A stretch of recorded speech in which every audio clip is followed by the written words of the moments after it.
and in order to effect his purpose, he immediately proceeded with a numerous retinue on his journey to Normandy. A tempest drove him on the territory of Guy, Count of Ponthieu, who, being informed of his quality, immediately detained him prisoner and demanded an exorbitant sum for his ransom. Harold found means to convey intelligence of his situation to the Duke of Normandy, and represented that, while he was proceeding to his court in execution of a commission from the King of England, he had met with this harsh treatment from the mercenary disposition of the Count of Ponthieu. William was immediately sensible of the importance of the incident. He foresaw that, if he could once gain Harold, either by favours or menaces, his way to the throne of England would be open, and Edward would meet with no further obstacle in executing the favourable intentions which he had entertained in his behalf. He sent, therefore, a messenger to Guy, in order to demand the liberty of his prisoner, and that nobleman, not daring to refuse so great a prince, put Harold into the hands of the Norman, who conducted him to Rouen. William received him with every demonstration of respect and friendship, and after showing himself disposed to comply with his desire in delivering up the hostages, he took an opportunity of disclosing to him the great secret of his pretensions to the crown of England, and of the will which Edward intended to make in his favour. He desired the assistance of Harold in perfecting that design. He made professions of the utmost gratitude in return for so great an obligation. He promised that the present grandeur of Harold's family, which supported itself with difficulty under the jealousy and hatred of Edward, should receive new increase from a successor, who would be so greatly beholden to him for his advancement. Harold was surprised at this declaration of the Duke, but being sensible that he should never recover his own liberty, much less that of his brother and nephew, if he refused the demand, he feigned a compliance with William, renounced all hopes of the crown for himself, and professed his sincere intention of supporting the will of Edward and seconding the pretensions of the Duke of Normandy.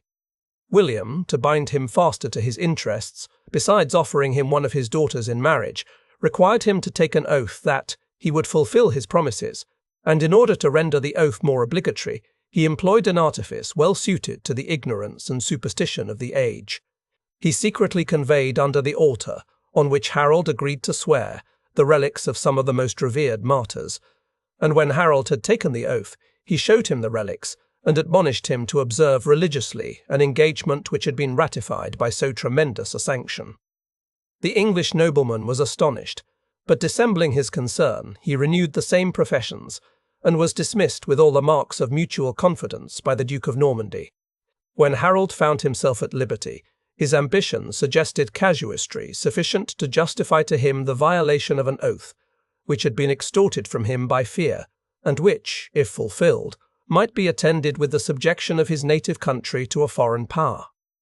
He continued still to practice every art of popularity, to increase the number of his partisans, to reconcile the minds of the English to the idea of his succession, to revive their hatred of the Normans, and, by an ostentation of his power and influence, to deter the timorous Edward from executing his intended destination in favour of William.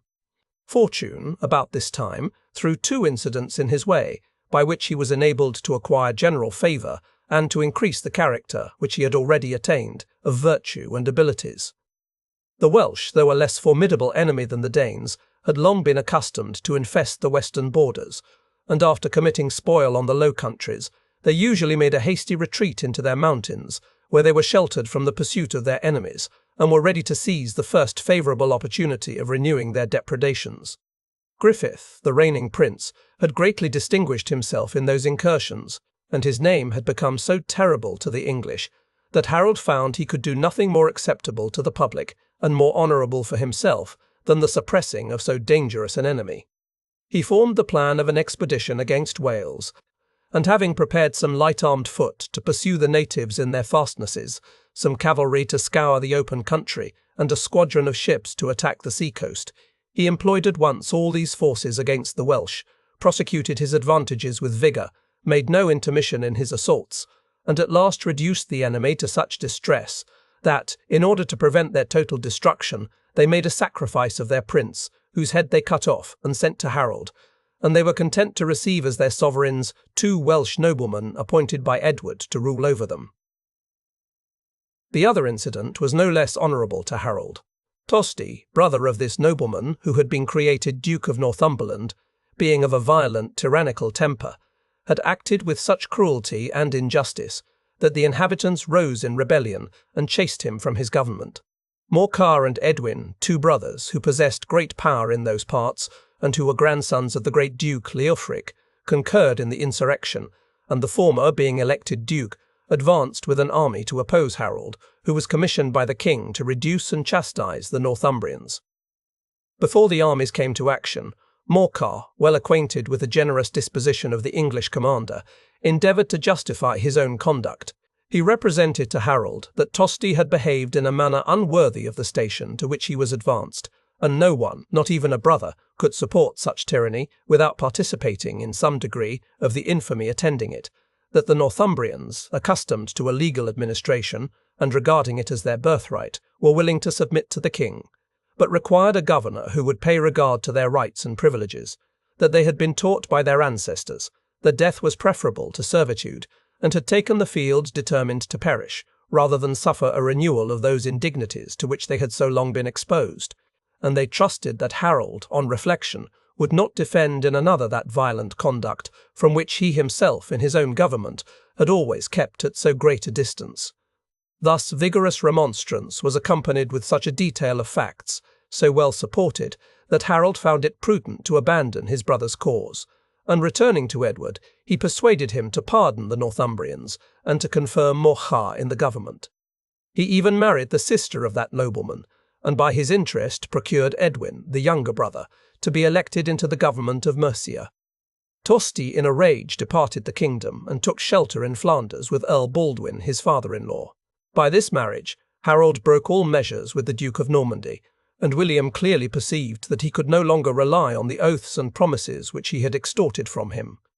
But the English nobleman was now in such a situation that he deemed it no longer necessary to dissemble. He had, in his conduct towards the Northumbrians, given such a specimen of his moderation as had gained him the affections of his countrymen. He saw that almost all England was engaged in his interests, while he himself possessed the government of Wessex, Morcar that of Northumberland, and Edwin that of Mercia.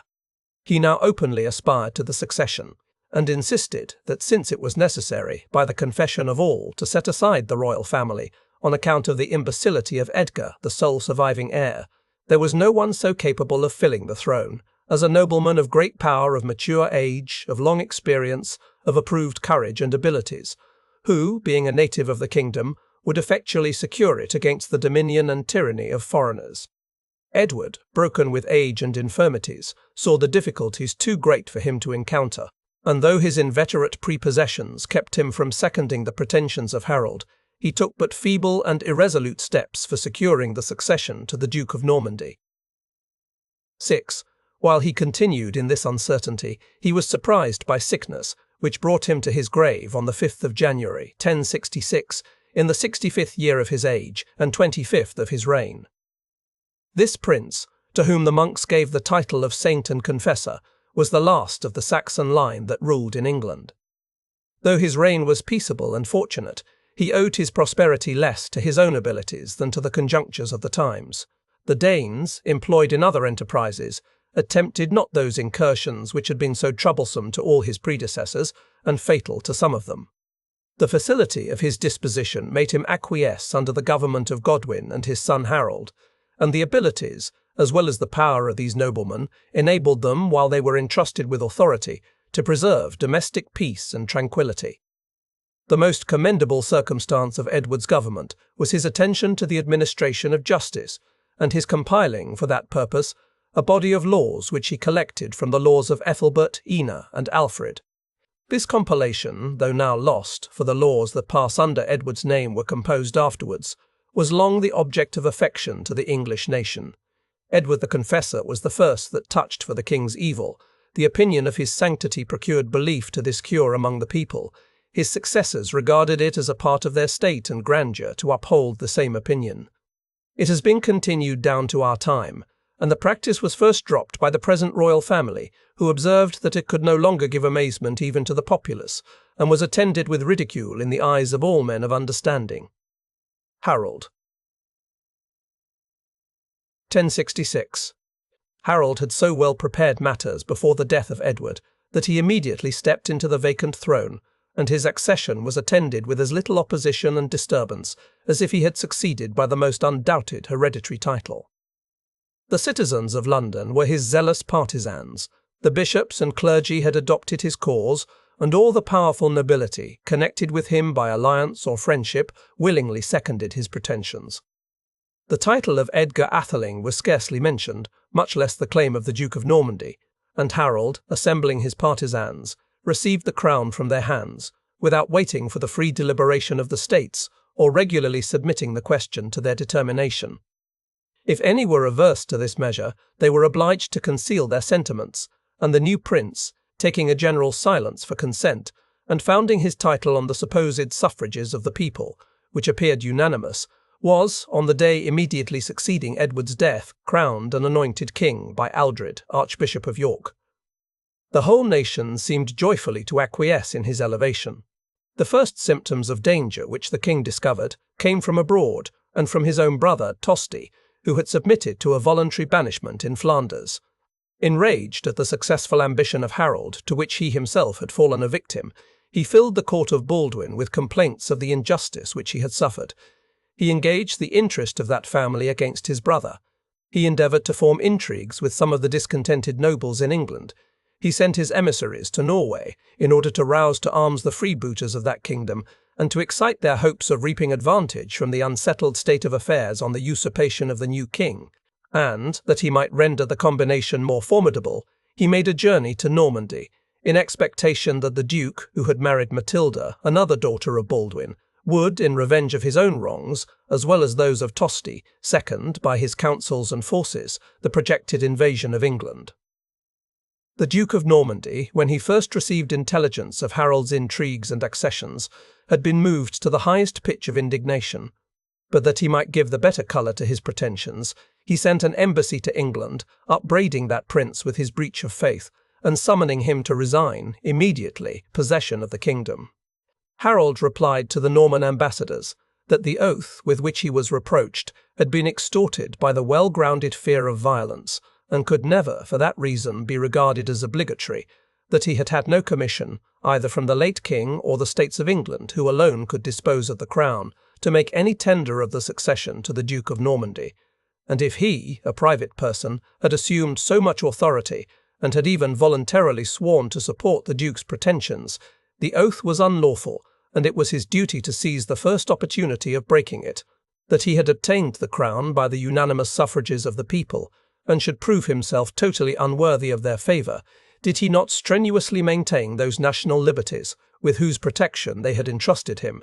and that the Duke, if he made any attempt by force of arms, should experience the power of a united nation, conducted by a prince who, sensible of the obligations imposed on him by his royal dignity, was determined that the same moment should put a period to his life and to his government. This answer was no other than William expected, and he had previously fixed his resolution of making an attempt upon England. Consulting only his courage, his resentment, and his ambition, he overlooked all the difficulties inseparable from an attack on a great kingdom by such inferior force, and he saw only the circumstances which would facilitate his enterprise. He considered that England, ever since the accession of Canute, had enjoyed profound tranquillity during a period of near 50 years, and it would require time for its soldiers, enervated by long peace, to learn discipline and its generals' experience. He knew that it was entirely unprovided with fortified towns, by which it could prolong the war, but must venture its whole fortune in one decisive action against a veteran enemy, who, being once master of the field, would be in a condition to overrun the kingdom. He saw that Harold, though he had given proofs of vigour and bravery, had newly mounted a throne which he had acquired by faction, from which he had excluded a very ancient royal family, and which was likely to totter under him by its own instability, much more if shaken by any violent external impulse. And he hoped that the very circumstance of his crossing the sea, quitting his own country, and leaving himself no hopes of retreat, as it would astonish the enemy by the boldness of the enterprise, would inspirit his soldiers by despair, and rouse them to sustain the reputation of the Norman arms. The Normans, as they had long been distinguished by valour among all the European nations, had at this time attained to the highest pitch of military glory. Besides acquiring by arms such a noble territory in France, besides defending it against continual attempts of the French monarch and all its neighbours, besides exerting many acts of vigour under their present sovereign, they had, about this very time, revived their ancient fame by the most hazardous exploits and the most wonderful successes in the other extremity of Europe. A few Norman adventurers in Italy had acquired such an ascendant not only over the Italians and Greeks, but the Germans and Saracens, that they expelled those foreigners, procured to themselves ample establishments, and laid the foundation of the opulent kingdom of Naples and Sicily. These enterprises of men, who were all of them vassals in Normandy, many of them banished for faction and rebellion, excited the ambition of the haughty William, who disdained, after such examples of fortune and valour, to be deterred from making an attack on a neighbouring country, where he could be supported by the whole force of his principality. The situation also of Europe inspired William with hopes that, besides his brave Normans, he might employ against England the flower of the military force which was dispersed in all the neighbouring states. France, Germany, and the Low Countries, by the progress of the feudal institutions, were divided and subdivided into many principalities and baronies, and the possessors, enjoying the civil jurisdiction within themselves, as well as the right of arms, acted in many respects as independent sovereigns and maintained their property and privileges less by the authority of laws than by their own force and valour. A military spirit had universally diffused itself throughout Europe, and the several leaders, whose minds were elevated by their princely situation, greedily embraced the most hazardous enterprises, and being accustomed to nothing from their infancy but recitals of the success attending wars and battles, they were prompted by a natural ambition to imitate those adventures which they heard so much celebrated, and which were so much exaggerated by the credulity of the age. United, however loosely, by their duty to one superior lord, and by their connections with the great body of the community to which they belonged, they desired to spread their fame each beyond his own district and in all assemblies, whether instituted for civil deliberations, for military expeditions, or merely for show and entertainment, to outshine each other by the reputation of strength and prowess. Hence their genius for chivalry, hence their impatience of peace and tranquillity, and hence their readiness to embark in any dangerous enterprise, how little soever interested in its failure or success. William, by his power, his courage, and his abilities, had long maintained a preeminence among those haughty chieftains, and everyone who desired to signalize himself by his address in military exercises or his valour in action had been ambitious of acquiring a reputation in the court and in the armies of Normandy. Entertained with that hospitality and courtesy which distinguished the age, they had formed attachments with the prince and greedily attended to the prospects of the signal glory and elevation which he promised them in return for their concurrence in an expedition against England. The more grandeur there appeared in the attempt, the more it suited their romantic spirit. The fame of the intended invasion was already diffused everywhere. Multitudes crowded to tender to the Duke their service with that of their vassals and retainers, and William found less difficulty in completing his levies than in choosing the most veteran forces, and in rejecting the offers of those who were impatient to acquire fame under so renowned a leader. Besides these advantages, which William owed to his personal valour and good conduct, he was indebted to fortune for procuring him some assistance, and also for removing many obstacles which it was natural for him to expect, in an undertaking in which all his neighbours were so deeply interested. Conan, Count of Brittany, was his mortal enemy. In order to throw a damp upon the Duke's enterprise, he chose this conjuncture for reviving his claim to Normandy itself, and he required that, in case of William's success against England, the possession of that duchy should devolve to him.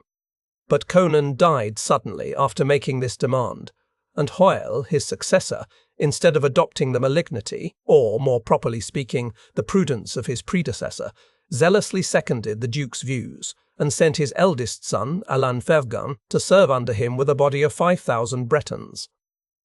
The Counts of Anjou and of Flanders encouraged their subjects to engage in the expedition, and even the court of France, though it might justly fear the aggrandizement of so dangerous a vassal, pursued not its interests on this occasion with sufficient vigour and resolution. Philip I, the reigning monarch, was a minor, and William, having communicated his project to the council, having desired assistance and offered to do homage, in case of his success, for the crown of England, was indeed openly ordered to lay aside all thoughts of the enterprise.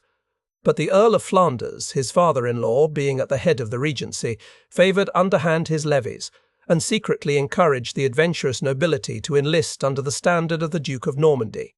The Emperor, Henry IV, besides openly giving all his vassals permission to embark in this expedition, which so much engaged the attention of Europe, promised his protection to the Duchy of Normandy during the absence of the prince, and thereby enabled him to employ his whole force in the invasion of England.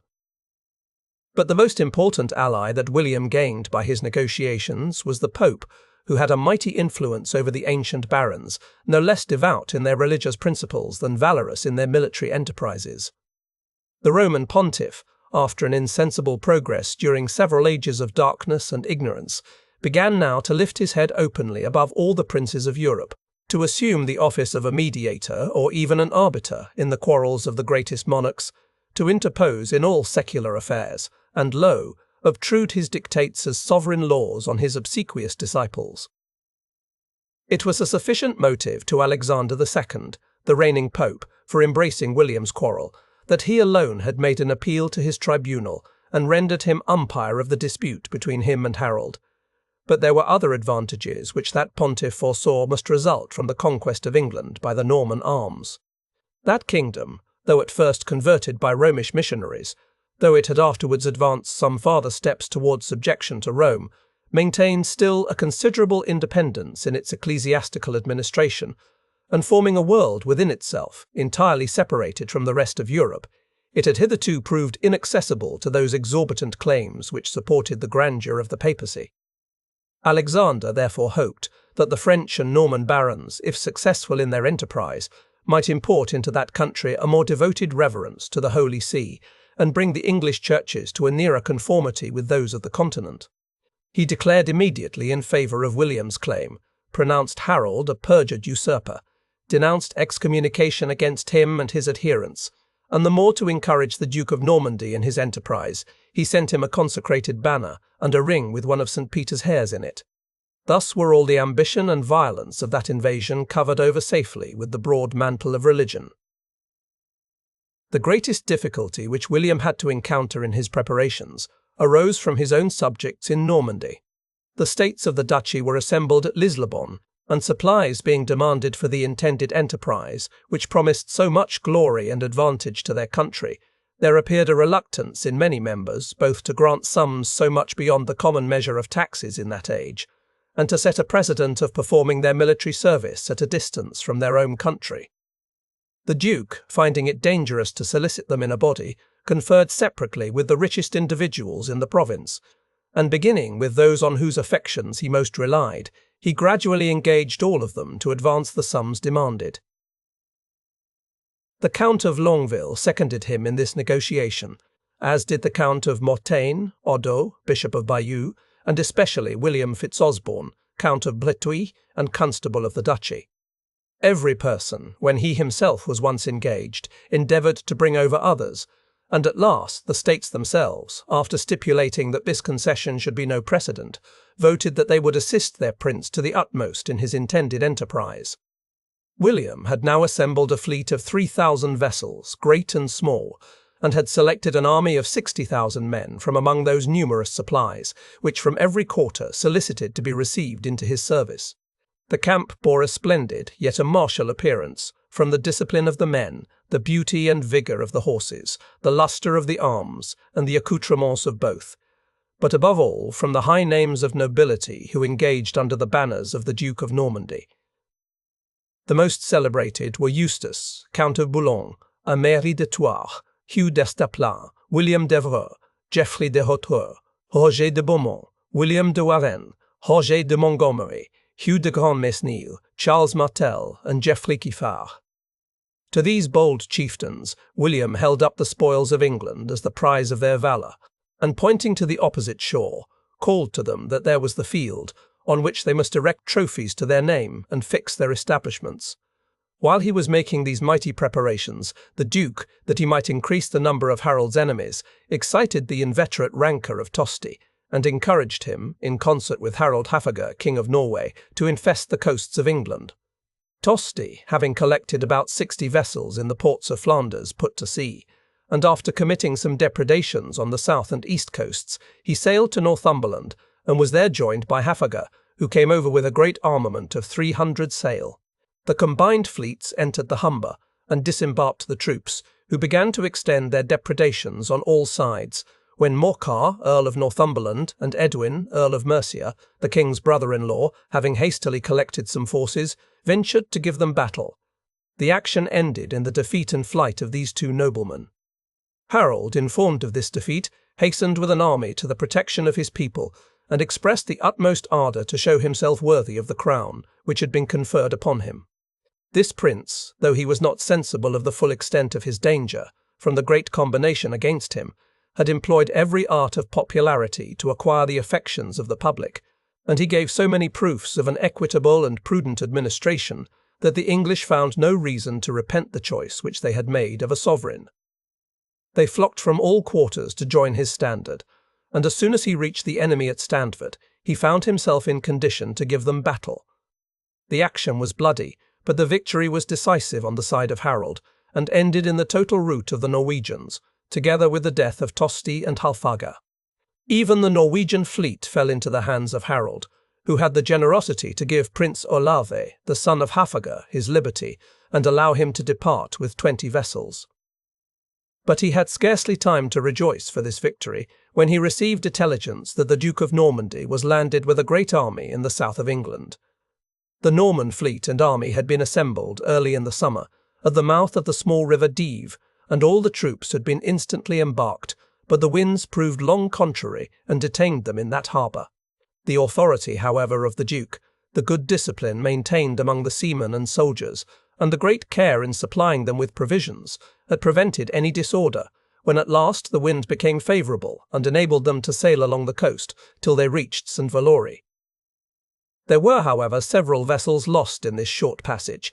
and as the wind again proved contrary, the army began to imagine that heaven had declared against them, and that, notwithstanding the Pope's benediction, they were destined to certain destruction. These bold warriors, who despised real dangers, were very subject to the dread of imaginary ones, and many of them began to mutiny, some of them even to desert their colours, when the Duke, in order to support their drooping hopes, ordered a procession to be made with the relics of St. Valory, and prayers to be said for more favourable weather. The wind instantly changed, and as this incident happened on the eve of the feast of St. Michael, the tutelar saint of Normandy, the soldiers, fancying they saw the hand of heaven in all these concurring circumstances, set out with the greatest alacrity. They met with no opposition on their passage. A great fleet which Harold had assembled, and which had cruised all summer off the Isle of Wight, had been dismissed on his receiving false intelligence that William, discouraged by contrary winds and other accidents, had laid aside his preparations. The Norman armament, proceeding in great order, arrived, without any material loss, at Pevensey, in Sussex, and the army quietly disembarked. The Duke himself, as he leaped on shore, happened to stumble and fall, but had the presence of mind, it is said, to turn the omen to his advantage, by calling aloud that he had taken possession of the country. And a soldier, running to a neighbouring cottage, plucked some thatch, which, as if giving him season of the kingdom, he presented to his general. The joy and alacrity of William and his whole army was so great that they were nowise discouraged, Evan, when they heard of Harold's great victory over the Norwegians. They seemed rather to wait with impatience the arrival of the enemy. The victory of Harold, though great and honourable, had proved in the main prejudicial to his interests, and may be regarded as the immediate cause of his ruin. He lost many of his bravest officers and soldiers in the action, and he disgusted the rest by refusing to distribute the Norwegian spoils among them, a conduct which was little agreeable to his usual generosity of temper, but which his desire of sparing the people, in the war that impended over him from the Duke of Normandy, had probably occasioned. He hastened by quick marches to reach this new invader, but though he was reinforced at London and other places with fresh troops, he found himself also weakened by the desertion of his old soldiers, who from fatigue and discontent secretly withdrew from their colours. His brother Gurth, a man of bravery and conduct, began to entertain apprehensions of the event, and remonstrated with the king that it would be better policy to prolong the war, at least, to spare his own person in the action. He urged to him that the desperate situation of the Duke of Normandy made it requisite for that prince to bring matters to a speedy decision, and put his whole fortune on the issue of a battle, but that the King of England, in his own country, beloved by his subjects, provided with every supply, had more certain and less dangerous means of ensuring to himself the victory, that the Norman troops, elated on the one hand with the highest hopes, and seeing on the other no resource in case of a discomfiture, would fight to the last extremity, and being the flower of all the warriors of the continent, must be regarded as formidable to the English, that if their first fire, which is always the most dangerous, were allowed to languish for want of action, if they were harassed with small skirmishes, straitened in provisions, and fatigued with the bad weather and deep roads during the winter season which was approaching,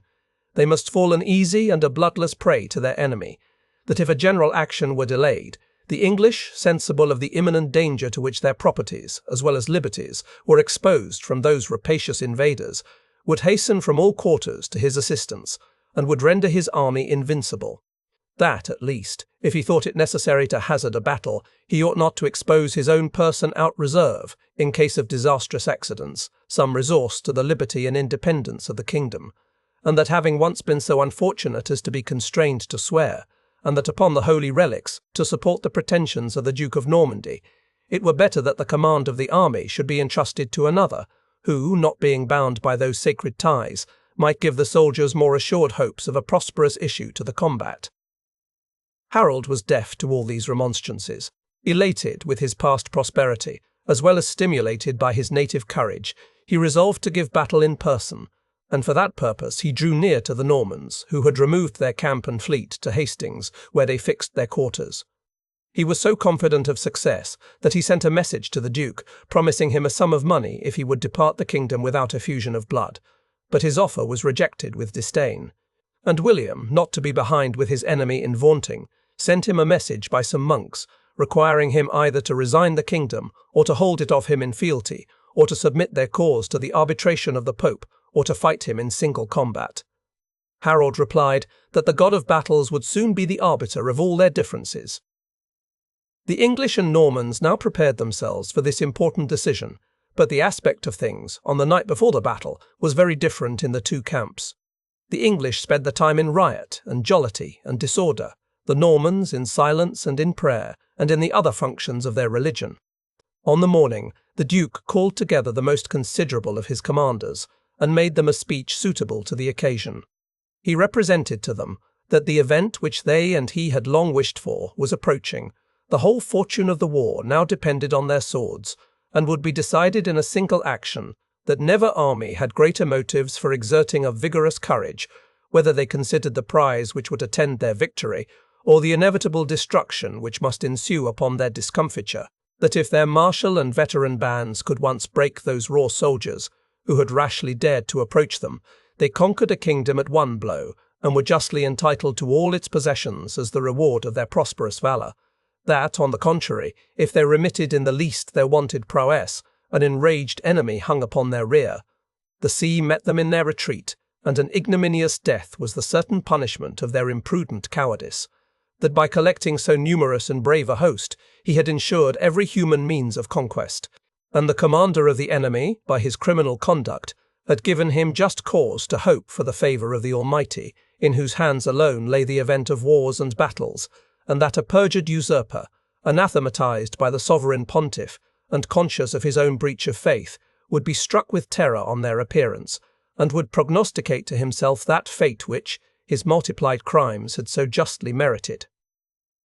The Duke next divided his army into 3 lines. The first, led by Montgomery, consisted of archers and light-armed infantry. The second, commanded by Martel, was composed of his bravest battalions, heavy-armed, and ranged in close order. His cavalry, at whose head he placed himself, formed the 3rd line, and were so disposed that they stretched beyond the infantry and flanked each wing of the army. He ordered the signal of battle to be given, and the whole army, moving at once and singing the hymn or song of Roland, the famous peer of Charlemagne, advanced, in order and with alacrity, towards the enemy. Harold had seized the advantage of a rising ground, and having likewise drawn some trenches to secure his flanks, he resolved to stand upon the defensive, and to avoid all action with the cavalry, in which he was inferior. The Kentish men were placed in the van, a post which they had always claimed as their due. The Londoners guarded the standard, and the king himself, accompanied by his two valiant brothers, Gurth and Leofwin, dismounting, placed himself at the head of his infantry and expressed his resolution to conquer or to perish in the action. The first attack of the Normans was desperate, but was received with equal valour by the English, and after a furious combat which remained long undecided, the former, overcome by the difficulty of the ground and hard pressed by the enemy, began first to relax their vigour, then to retreat, and confusion was spreading among the ranks, when William, who found himself on the brink of destruction, hastened with a select band to the relief of his dismayed forces. His presence restored the action, the English were obliged to retire with loss, and the Duke, ordering his second line to advance, renewed the attack with fresh forces and with redoubled courage. Finding that the enemy, aided by the advantage of ground and animated by the example of their prince, still made a vigorous resistance, he tried a stratagem which was very delicate in its management, but which seemed advisable in his desperate situation, where, if he gained not a decisive victory, he was totally undone. He commanded his troops to make a hasty retreat and to allure the enemy from their ground by the appearance of flight. The artifice succeeded against those unexperienced soldiers who, heated by the action and sanguine in their hopes, precipitately followed the Normans into the plain. William gave orders that at once the infantry should face about upon their pursuers, and the cavalry make an assault upon their wings, and both of them pursue the advantage, which the surprise and terror of the enemy must give them in that critical and decisive moment. The English were repulsed with great slaughter and driven back to the hill, where, being rallied by the bravery of Harold, they were able, notwithstanding their loss, to maintain the post and continue the combat. The Duke tried the same stratagem a second time with the same success, but even after this double advantage, he still found a great body of the English who, maintaining themselves in firm array, seemed determined to dispute the victory to the last extremity. He ordered his heavy armed infantry to make an assault upon them, while his archers, placed behind, should gall the enemy, who were exposed by the situation of the ground, and who were intent in defending themselves against the swords and spears of the assailants. By this disposition he at last prevailed. Harold was slain by an arrow, while he was combating with great bravery at the head of his men. His two brothers shared the same fate, and the English, discouraged by the fall of those princes, gave ground on all sides, and were pursued with great slaughter by the victorious Normans. A few troops, however, of the vanquished had still the courage to turn upon their pursuers, and attacking them in deep and miry ground, obtained some revenge for the slaughter and dishonour of the day. But the appearance of the Duke obliged them to seek their safety by flight, and darkness saved them from any further pursuit by the enemy. Thus was gained by William, Duke of Normandy, the great and decisive victory of Hastings, after a battle which was fought from morning till sunset, and which seemed worthy, by the heroic valour displayed by both armies and by both commanders, to decide the fate of a mighty kingdom. William had 3 horses killed under him, and there fell near 15,000 men on the side of the Normans. The loss was still more considerable on that of the vanquished, besides the death of the king and his 2 brothers. The dead body of Harold was brought to William, and was generously restored without ransom to his mother. The Norman army left not the field of battle without giving thanks to heaven, in the most solemn manner, for their victory, and the prince, having refreshed his troops, prepared to push to the utmost his advantage against the divided, dismayed, and discomfited English. The Anglo-Saxon government and manners. The government of the Germans, and that of all the northern nations who established themselves on the ruins of Rome, was always extremely free, and those fierce people, accustomed to independence and inured to arms, were more guided by persuasion than authority in the submission which they paid to their princes. The military despotism which had taken place in the Roman Empire, and which, previously to the eruption of those conquerors, had sunk the genius of men and destroyed every noble principle of science and virtue, was unable to resist the vigorous efforts of a free people, and Europe, as from a new epoch, rekindled her ancient spirit, and shook off the base servitude to arbitrary will and authority under which she had so long laboured. The free constitutions then established, however impaired by the encroachments of succeeding princes, still preserve an air of independence and legal administration which distinguished the European nations, and if that part of the globe maintained sentiments of liberty, honour, equity, and valour superior to the rest of mankind, it owes these advantages chiefly to the seeds implanted by those generous barbarians. The Saxons who subdued Britain, as they enjoyed great liberty in their own country, obstinately retained that invaluable possession in their new settlement, and they imported into this island the same principles of independence which they had inherited from their ancestors. The chieftains, for such they were, more properly than kings or princes, who commanded them in those military expeditions, still possessed a very limited authority, and as the Saxons exterminated, rather than subdued, the ancient inhabitants, they were indeed transplanted into a new territory, but preserved unaltered all their civil and military institutions. The language was pure Saxon. Even the names of places, which often remain while the tongue entirely changes, were almost all affixed by the conquerors. The manners and customs were wholly German, and the same picture of a fierce and bold liberty, which is drawn by the masterly pencil of Tacitus, will suit those founders of the English government. The king, so far from being invested with arbitrary power, was only considered as the first among the citizens. His authority depended more on his personal qualities than on his station. He was even so far on a level with the people that a stated price was fixed for his head, and a legal fine was levied upon his murderer, which, though proportionate to his station and superior to that paid for the life of a subject, was a sensible mark of his subordination to the community. It is easy to imagine that an independent people, so little restrained by law and cultivated by science, would not be very strict in maintaining a regular succession of their princes. Though they paid great regard to the royal family, and ascribed to it an undisputed superiority, they either had no rule, or none that was steadily observed, in filling the vacant throne, and present convenience, in that emergency, was more attended to than general principles. We are not, however, to suppose that the crown was considered as altogether elective, and that a regular plan was traced by the constitution for supplying, by the suffrages of the people, every vacancy made by the demise of the first magistrate. If any king left a son of an age and capacity fit for government, the young prince naturally stepped into the throne. If he was a minor, his uncle, or the next prince of the blood, was promoted to the government, and left the sceptre to his posterity. Any sovereign, by taking previous measures with the leading men, had it greatly in his power to appoint his successor. All these changes, and indeed the ordinary administration of government, required the express concurrence, or at least the tacit acquiescence of the people. But possession, however obtained, was extremely apt to secure their obedience, and the idea of any right which was once excluded was but feeble and imperfect. This is so much the case in all barbarous monarchies, and occurs so often in the history of the Anglo-Saxons, that we cannot consistently entertain any other notion of their government.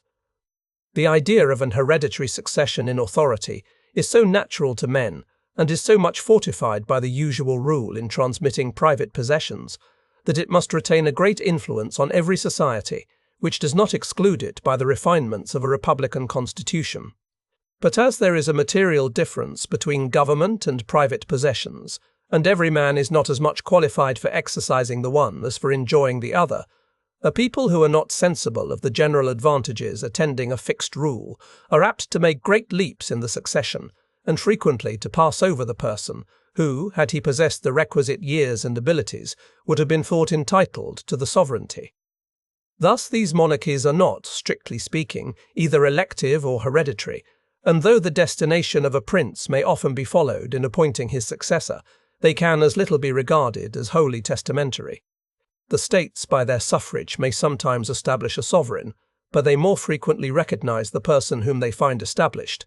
A few great men take the lead, the people, overawed and influenced, acquiesce in the government, and the reigning prince, provided he be of the royal family, passes undisputedly for the legal sovereign. It is confessed that our knowledge of the Anglo-Saxon history and antiquities is too imperfect to afford us means of determining with certainty all the prerogatives of the crown and privileges of the people, or of giving an exact delineation of that government. It is probable, also, that the constitution might be somewhat different, the different kingdoms of the heptarchy, and that it changed considerably during the course of 6 centuries, which elapsed from the first invasion of the Saxons till the Norman conquest.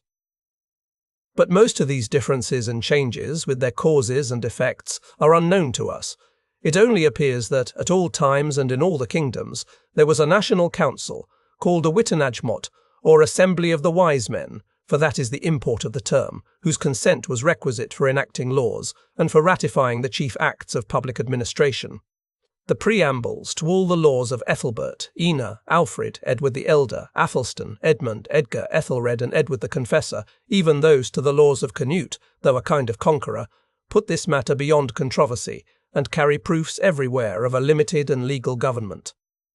But who were the constituent members of this Wittenajmot has not been determined with certainty by antiquaries. It is agreed that the bishops and abbots were an essential part, and it is also evident from the tenor of those ancient laws that the Wittenajmot enacted statutes which regulated the ecclesiastical as well as civil government,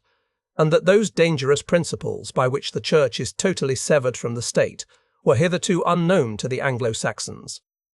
It also appears that the aldermen or governors of counties, who after the Danish times were often called earls, 7 minths, were admitted into this council and gave their consent to the public statutes. But besides the prelates and aldermen, there is also mention of the wights, or wisemen, as a component part of the Wittenajmot. But who these were is not so clearly ascertained by the laws or the history of that period. The matter would probably be of difficult discussion, even were it examined impartially. But as our modern parties have chosen to divide on this point, the question has been disputed with the greater obstinacy, and the arguments on both sides have become, on that account, the more captious and deceitful. Our monarchical faction maintained that these wights, or sapientes, were the judges or men learned in the law. The popular faction assert them to be representatives of the boroughs, or what we now call the commons. The expressions employed by all ancient historians in mentioning the Wittenajmot seem to contradict the latter supposition. The members are almost always called the principes, satrapae, optimates, magnates, proceres, terms which seem to suppose an aristocracy and to exclude the commons. The boroughs also, from the low state of commerce, were so small and so poor, and the inhabitants lived in such dependence on the great men, that it seems nowise probable they would be admitted as a part of the national councils. The commons are well known to have had no share in the governments established by the Franks, Burgundians, and other northern nations, and we may conclude that the Saxons, who remained longer barbarous and uncivilized than those tribes, would never think of conferring such an extraordinary privilege on trade and industry. The military profession alone was honourable among all those conquerors. The warriors subsisted by their possessions in land. They became considerable by their influence over their vassals, retainers, tenants, and slaves, and it requires strong proof to convince us that they would admit any of a rank so much inferior as the burgesses to share with them in the legislative authority. Tacitus indeed affirms that, among the ancient Germans, the consent of all the members of the community was required in every important deliberation,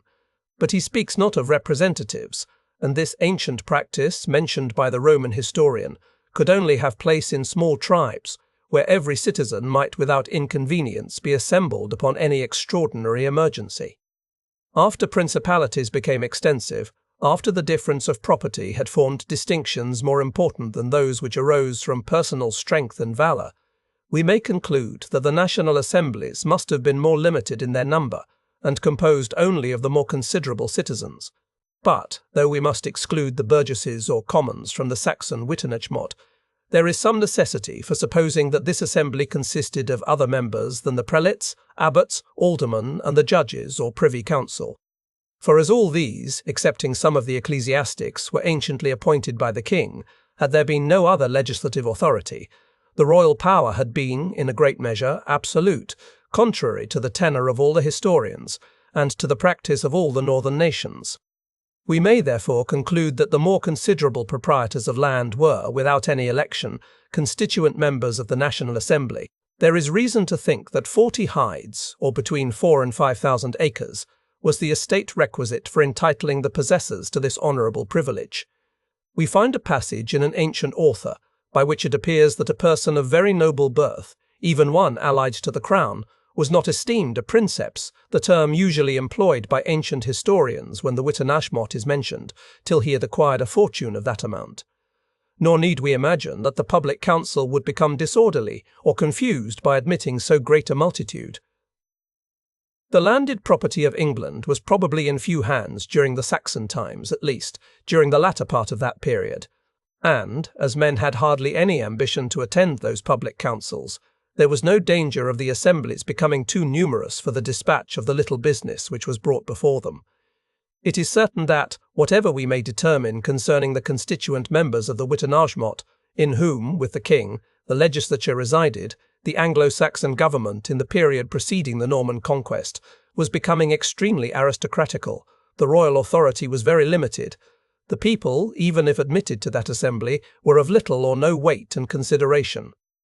We have hints given us in historians of the great power and riches of particular noblemen, and it could not but happen, after the abolition of the heptarchy, when the king lived at a distance from the provinces, that those great proprietors who resided on their estates would much augment their authority over their vassals and retainers, and over all the inhabitants of the neighbourhood.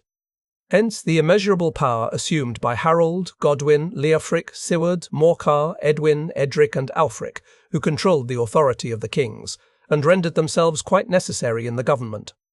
The two latter, though detested by the people on account of their joining a foreign enemy, still preserved their power and influence, and we may therefore conclude that their authority was founded, not on popularity, but on family rights and possessions.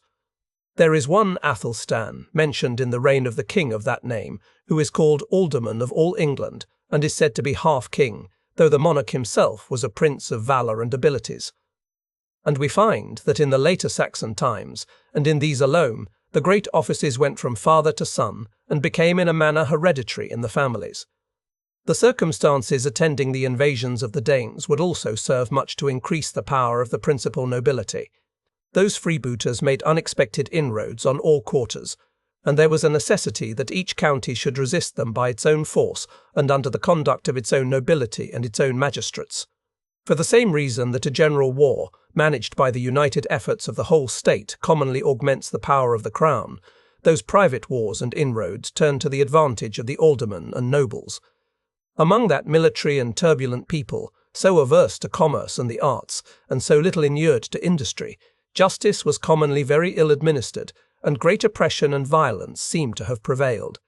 These disorders would be increased by the exorbitant power of the aristocracy, and would, in their turn, contribute to increase it. Men, not daring to rely on the guardianship of the laws, were obliged to devote themselves to the service of some chieftain, whose orders they followed even to the disturbance of the government, or the injury of their fellow citizens, and who afforded them, in return, protection from any insult or injustice by strangers. Hence we find, by the extracts which Dr. Brady has given us from Domesday, that almost all the inhabitants, even of towns, had placed themselves under the clientship of some particular nobleman, whose patronage they purchased by annual payments, and whom they were obliged to consider as their sovereign more than the king himself, or even the legislature. A client, though a freeman, was supposed so much to belong to his patron that his murderer was obliged by law to pay a fine to the latter, as a compensation for his loss, in like manner as he paid a fine to the master for the murder of his slave. Men who were of a more considerable rank, but not powerful enough each to support himself by his own independent authority, entered into formal confederacies with each other, and composed a kind of separate community, which rendered itself formidable to all aggressors. Dr. Hickes has preserved a curious Saxon bond of this kind, which he calls a sodalitium, and which contains many particulars characteristical of the manners and customs of the times. All the associates are there said to be gentlemen of Cambridgeshire, and they swear before the holy relics to observe their confederacy, and to be faithful to each other. They promise to bury any of the associates who dies in whatever place he had appointed, to contribute to his funeral charges, and to attend to his interment, and whoever is wanting in this last duty binds himself to pay a measure of honey.